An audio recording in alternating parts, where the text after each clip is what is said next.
மலரும் பாக்யராஜும் வீட்டை விட்டு வெளியே போறதுக்கு கிளம்புறாங்க. மதி வந்து மலரோட கைய புடிச்சிட்டு நிறுத்துறாங்க. மதி உடனே சுரேஷ் முன்னால வந்து, என்ன சுரேஷ் ரொம்ப பிஸியா இருக்கீங்க போல, சட்டம் ஒழுங்கு போலீஸ் ஸ்டேஷன் ஊர்ல இருக்கிற தப்பு தண்டாவையெல்லாம் தட்டி கேட்கிற சிங்கங்கிறீங்க. ஆனா சொந்த வீட்டுல நடக்கிற அநியாயத்தை பாக்குறப்ப மட்டும் உங்களுக்கு கண்ணுல கேட்டராக்கு வந்துருமான்னு கேக்குறாங்க. என்னாச்சு, எதுக்கு இப்ப இப்படி வம்புக்கு இழுக்கிற, நான் பாட்டுக்கு தானே இருக்கேன்னு சொல்றாங்க. இங்க பாட்டுக்கு சும்மா இருக்கிறதா இங்க பெரிய பிரச்சனையே. மாசம் பிறந்த கவர்மெண்ட் உங்க அக்கௌண்ட்ல கை நிறைய சம்பளத்தை போடுதே, அதுல ஒரு 5 பைசாவே எடுத்து இந்த வீட்டு மல்லிகைக்கோ கரண்ட் பில்லுக்கோ கொடுக்குறீங்களா? இல்ல வெளியூர் சொந்தக்காரங்க வந்தப்ப அவங்கள கூட்டிட்டு ரிசர்ட் போனீங்களே, அந்த வண்டி வாடகைக்கு 1 ரூபாய் கொடுத்திருப்பீங்களா? எல்லாத்தையும் அண்ணன் தலையில கட்டிட்டு நீங்க மட்டும் போலீஸ் ஆபீசர்னு கெத்தா சுத்திட்டு இருக்கீங்க. இல்ல மதி, அண்ணன் தான் இந்த வீட்டோட பெரியவர், அவர் தான் எல்லா கணக்கையும் பாக்குறாங்க அப்படின்னு சுரேஷ் சொல்ல வராங்க. அதுக்கு மதி, பெரியவர்னா அவர் என்ன பேங்க் முதலாளியா இல்ல டாடா பிர்லாவா? அவரும் ஒரு சாதாரண பேங்க் ஊழியர் தான். அவர் உழைக்கிற உழைப்பெல்லாம் இந்த வீட்டோட சாப்பாட்டுக்கே சரியா போகுது. நீங்க என்ன இந்த வீட்டுக்கு பேயிங் கெஸ்டா வந்து தங்கிட்டு இருக்கீங்களா சுரேஷ்? மதியோட பேச்ச கேட்டு அவங்க மாமியாருக்கு கோவம் தான் வருது. ஏய் நிறுத்தடி, எதுக்குடி நாவடக்கம் இல்லாம பேசுற? நேத்து வந்தவனி என் போலீஸ் மகனை பார்த்து கேள்வி கேட்கறியா? மூத்தவன் இருக்கும்போது இளையவன் எதுக்குடி காசு கொடுக்கணும்? பெத்தவங்களை கவனிப்பதும் குடும்ப பாரத்தை சுமப்பதும் மூத்தவனோட கடமை. அதுக்குதான் இவனை கஷ்டப்பட்டு படிக்க வச்சோன்னு சொல்றாங்க. அதுக்கு பாக்கியராஜோட அப்பாவும், கடமையை செய்ய துப்பில்லாத ஒரு கோமாளி, ஒரு பைக்குக்கு லோனையும் வட்டியும் கட்ட தெரியல, ஆபீஸுக்கே பேங்க்காரங்களை வர வச்சு வண்டியை தூக்கி கொடுக்க வச்சிருக்கான். இவன் பண்ண காரியத்தாலதான் என் குடும்ப மானமே தெருவுல ஏறிடுச்சு. பெத்தவங்களுக்கு சோறு போட துப்பில்ல, இவன் இஷ்டத்துக்கு ஆடம்பரம் பண்ணிட்டு இப்ப வந்து தம்பி காசு மேல கண்ணு வைக்கிறானா?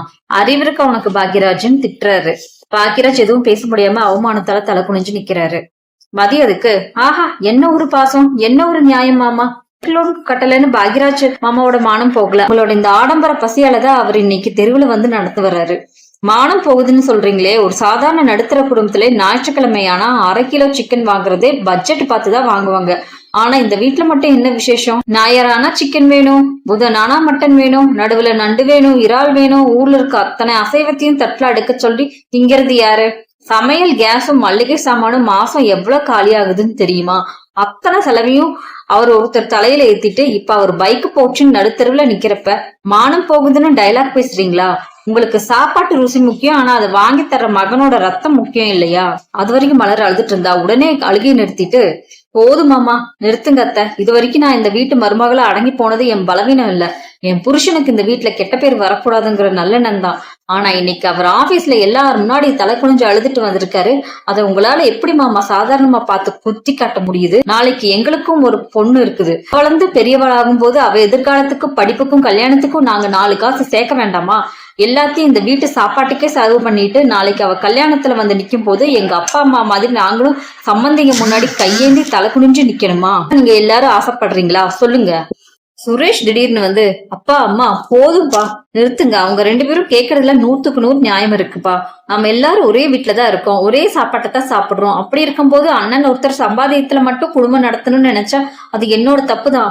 நான் ஒரு போலீஸா இருந்துட்டு இந்த அநியாயத்தை இவ்வளவு நாள் பார்க்காம இருந்துட்டேன். அண்ணன் என்ன மன்னிச்சிடுன, இனிமேல் இந்த வீட்டுல ஆகுற செலவு எதுவாக இருந்தாலும் சரி, நீ பாதி நான் பாதி, நீ 10,000 ரூபாய் போட்டா நானும் 10,000 ரூபாய் போடுறேன், 50-50 பிரிச்சுக்கலாம். அப்போ ஒரு குடும்பம் குழந்தை இருக்குல்ல, உன்னோட சேவிங்ஸ் நீ உன் மகளுக்காக சேர்த்து வைன்னு சொல்றாங்க. இத கேட்ட பாக்யராஜோட அப்பா, சுரேஷ் என்னடா பேசுற, உன்னை இவங்க 2 பேரும் சேர்ந்து மாத்திட்டாங்களேடா அப்படிங்கிறாரு. மதியதுக்கு, சுரேஷ் இந்த புத்தி உங்களுக்கு சீக்கிரமாவே வந்தது ரொம்ப சந்தோஷம். இனிமேல் இந்த வீட்டுல யாரையும் அசிங்கப்படுத்தக்கூடாது. முதல்ல இந்த மாசம் வீட்டு செலவு எவ்வளவு ஆச்சுன்னு கணக்கு பாருங்க. சுரேஷ் அவரோட பாதி பணத்தை இப்பவே அண்ணங்கிட்ட கொடுக்கட்டும். அந்த பணத்தை வச்சு பாக்யராஜ் நாளைக்கு முதல்ல காலையில பேங்குக்கு போய் லோனை கட்டி பைக்கை மீட்டுட்டு வரட்டும்.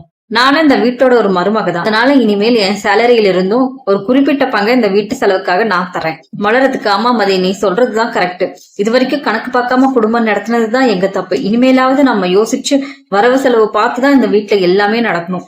இதையெல்லாம் கேட்ட பாக்யராஜோட அப்பா அம்மா வாயடைச்சு போய் நிக்கிறாங்க.